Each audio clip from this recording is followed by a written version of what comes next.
Hey guys যদিহে পোনপ্ৰথমবাৰৰ বাবে আমাৰ চেনেলটো চাই আছে প্লিজ চেনেলটো ছাবস্ক্ৰাইব কৰি কাষতে থকা বেল আইকনটো প্ৰেছ কৰি অল কৰি দিবলৈ নাপাহৰিব।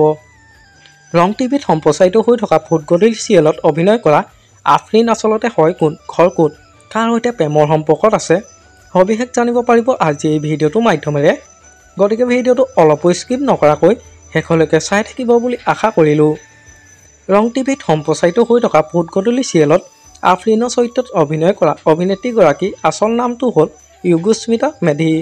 য়োগস্মিতাৰ ঘৰ হ'ল গুৱাহাটীত। য়োগস্মিতাৰ জন্ম হৈছিল 9 ফেব্ৰুৱাৰী 1999 চনত।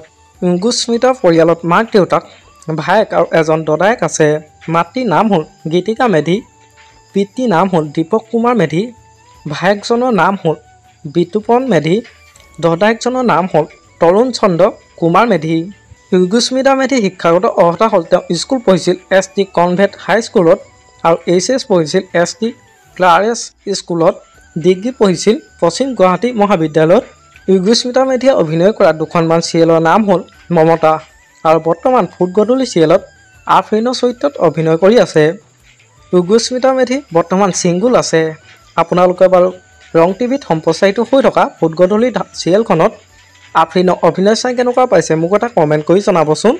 আমাৰ আজি ভিডিঅ'টো আছিল ইমানেই। আজিলৈ বাই বাই।